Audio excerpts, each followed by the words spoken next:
Salud, iniciamos el cafecito. Hola, buen día, que estamos iniciando el cafecito y vamos a conversar de entrada con el abogado José Joaquín Madera, que es experto en derecho laboral, y hablemos de los aumentos de salarios. Se dieron a conocer la pasada semana. Buenos días, señor Madera. Buenos días, don Jaime. ¿Cómo están todos? ¿Todo bien? Muy bien, un placer tenerlo. El placer es mío. Háblenos de los aumentos.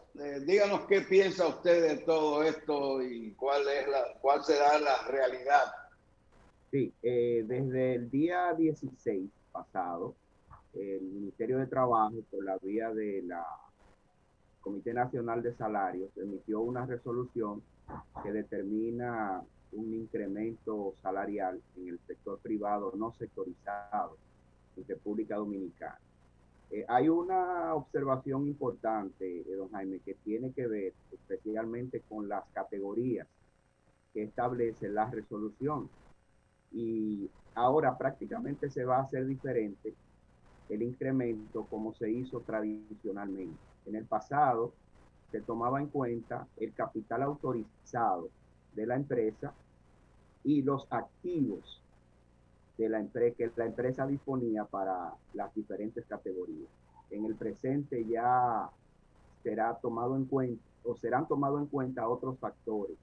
Por ejemplo, lo que tiene que ver con la cantidad de empleados de la empresa y lo que tiene que ver también con los reportes que la empresa haga anualmente al cierre del año fiscal en relación a los beneficios obtenidos durante el año.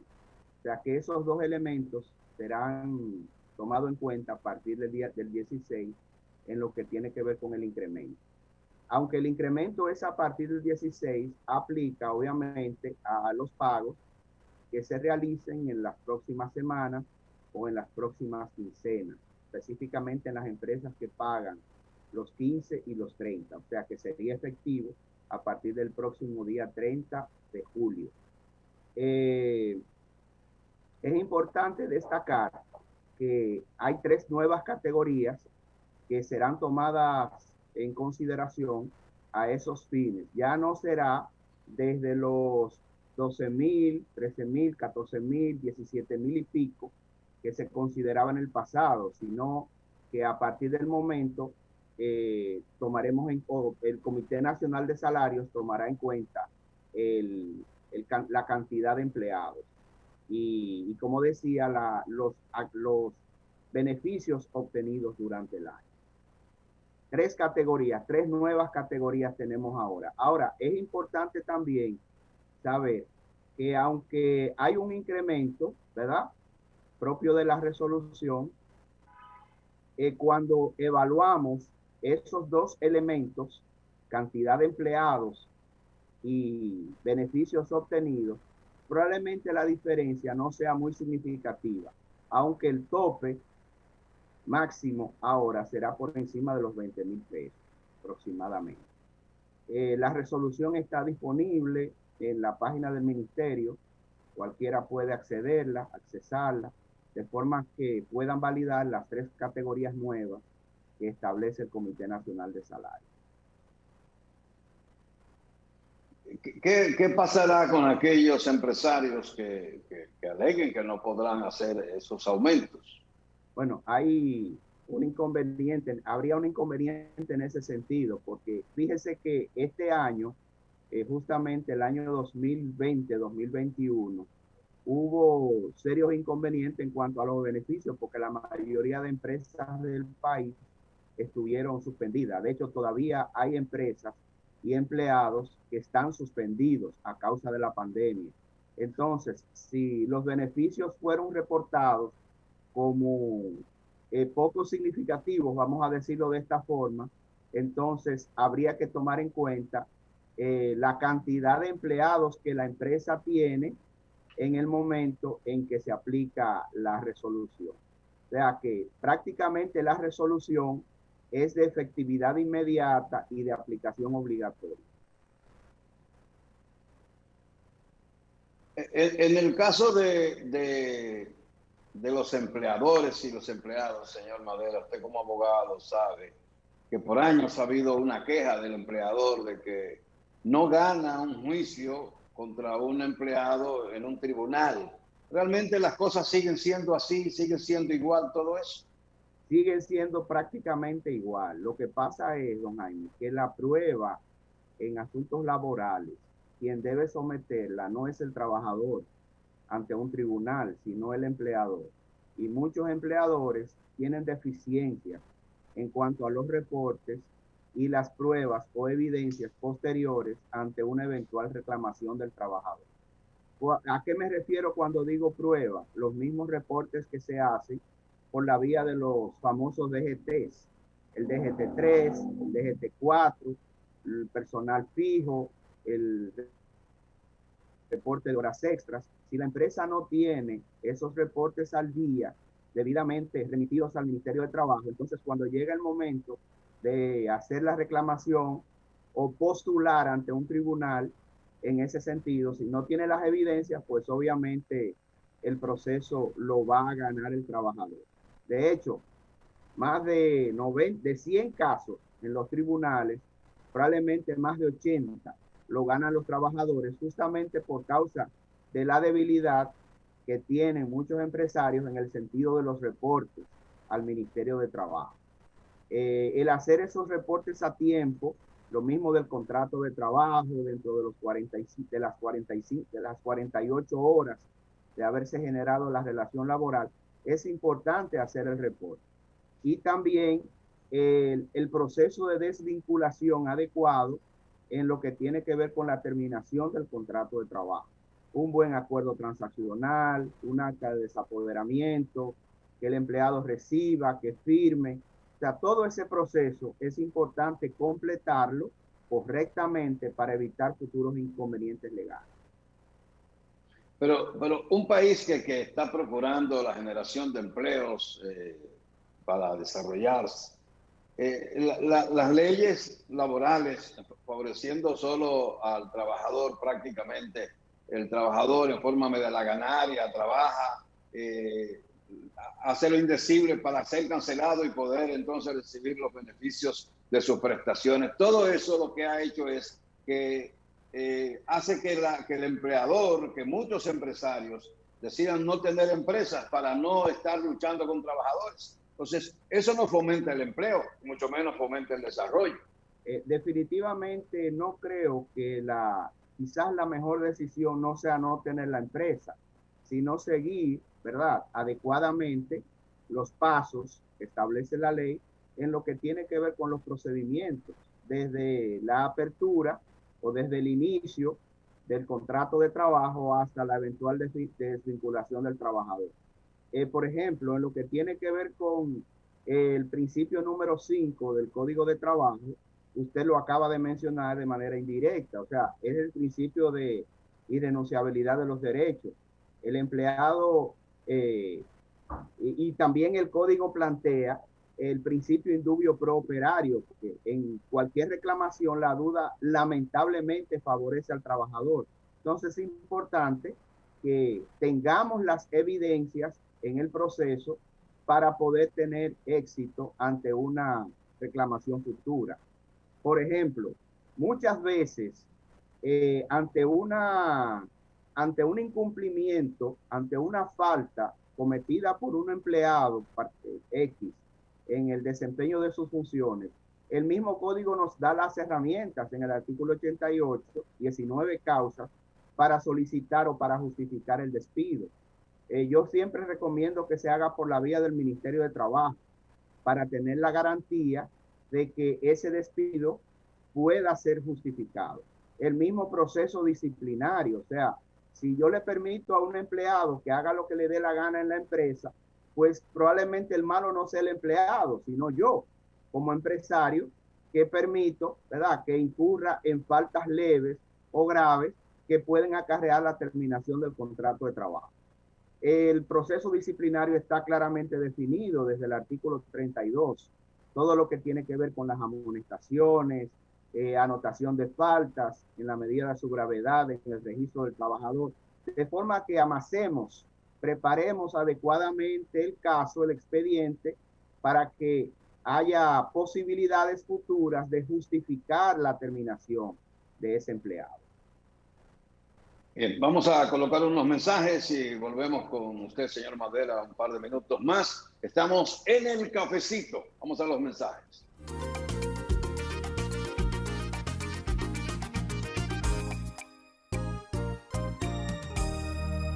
Última pregunta para el señor José Joaquín Madera, que es abogado experto en derecho laboral. Señor Madera, ahora con el tema de la COVID-19, ¿puede un empleador cancelar a un empleado sin entrega de sus prestaciones si éste no acepta vacunarse? Sí, por disposición más bien de la Constitución Dominicana, existen derechos fundamentales que deben ser respetados por el empleador en relación al trabajador. De hecho, todo el artículo 62 de la Constitución está dedicado especialmente al derecho de trabajo. Sin embargo, dentro del Código de Trabajo, Ley 1692, específicamente a partir del artículo 42, específicamente, donde se nos hablan acerca de las obligaciones del trabajador, justamente la primera, don Jaime, es que el trabajador pueda ser eventualmente sometido a pruebas propias de la ocupación o del cargo, o sea, pruebas que puedan acarrear a la empresa situaciones incómodas de salud, enfermedades epidémicas. Entonces, hay un debate justamente en relación al tema, porque se entiende que esa prueba en la práctica cae dentro de las pruebas probables o posibles que deben ser realizadas al trabajador a los fines de comprobar su condición o estado de salud. Entonces, en ese sentido, tenemos cierta discrepancia porque por un lado la ley exige que el trabajador se haga las pruebas, se vacune, esté en condiciones saludables para el desempeño de sus funciones, pero por el otro lado lo vemos en la Constitución como un derecho fundamental, el hecho de que el empleado es libre, ¿no? O la persona es libre para realizar sus funciones. Ese tema está últimamente en debate. Mi recomendación, en la medida de lo posible, es tratar de buscar los medios a nivel organizacional, empresarial, para que ese equipo de empleados pueda ser sometido a esa prueba, a esa vacuna. En ese caso, quizás el despido, como propiamente lo establece la ley en el artículo 88, no sería aplicable porque no es una causa de despido que el empleado se niegue a realizar la prueba, pero pudiera ser una causa de, vamos a decirlo conforme al artículo 39, amonestaciones, proceso disciplinario, disciplina correctiva, que está conformada por varios pasos. Primero, una entrevista de consejería y asesoría con el trabajador, tratando de mediar y de buscar la forma y de saber, de conocer cuáles son las razones por las cuales no quisiera vacunarse o tratar de convencerlo para que lo haga. Y luego entonces encaminar un proceso de amonestaciones verbales y escritas. Lo que real y efectivamente debe buscar la empresa o el empleador es tratar de que el empleado actúe en consecuencia y pueda hacerse la vacuna o pueda ponerse la vacuna para bienestar propio y bienestar organizacional, o sea, de todo el equipo. Muy bien, muchas gracias, señor José Joaquín Madera, abogado experto en derecho laboral. Gracias por estar con nosotros en el cafecito de hoy. Gracias a ustedes, don Jaime, un placer. Igual, igual. Vamos a los mensajes para la continuación del cafecito. No se muevan.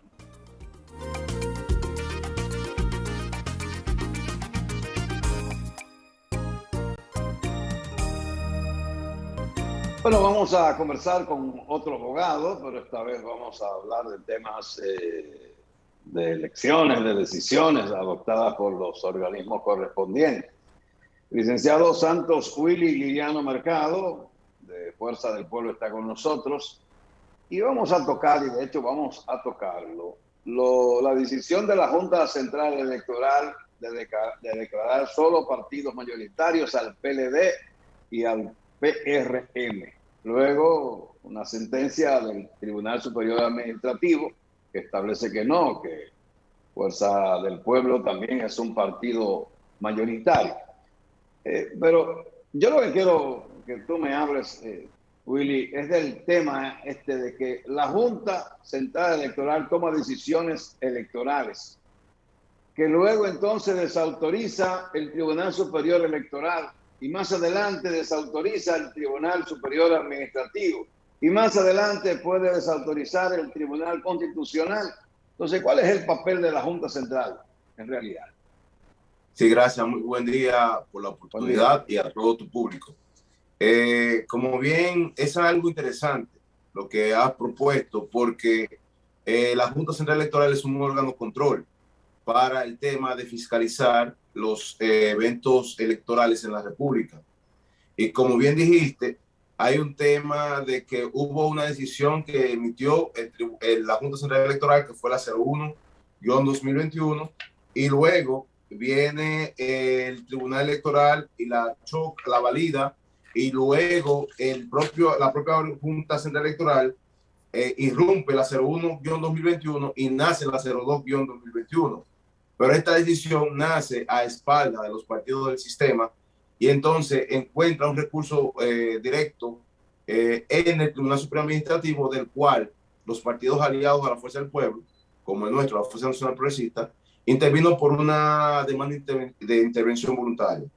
¿Qué es lo que sucede? Si bien es cierto que la Junta Central Electoral es un órgano de control, no menos cierto es que a partir de la Constitución del año 2010 hacia acá, se ha establecido claro y pleno que todo control tiene un freno.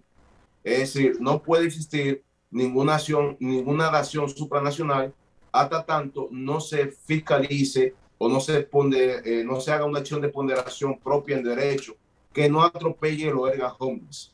¿Qué sucede? Que cuando es una cuestión concentrada, no difusa, cuando es una cuestión amplia que alberga toda la radiación nacional, entonces todos los poderes, todas las funciones del Estado deben estar bajo la doctrina propia de la propia utilidad pública. Es decir, en este sentido, la resolución 01-2021, la Junta Central Electoral la adoptó en comunión con todas las organizaciones políticas.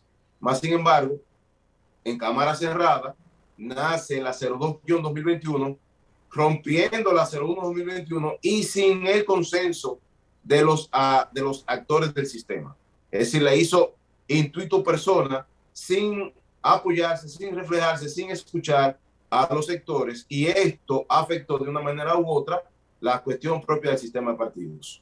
Por eso vemos que desde el Tribunal Supremo Administrativo entonces se atacó, porque no era un tema de sufragio, era un tema de la cuestión económica del país, una concentración erga omnes, donde el propio presidente del tribunal, activándose como juez constitucional, envía a la audiencia en una de sus sesiones y pide que a las organizaciones políticas que no están, que se les sea comunicada y que vengan, porque de una manera u otra la afectación de dicha resolución iba a afectar o a favorecer a todas las organizaciones. Y de hecho está que no solamente la Fuerza del Pueblo es partido mayoritario hoy en día, sino también el PRD. Sí, Willy, la Junta Central Electoral ha anunciado que va a presentar al Congreso las modificaciones que la Junta entiende que debe hacer respecto a la ley de partidos y la ley electoral.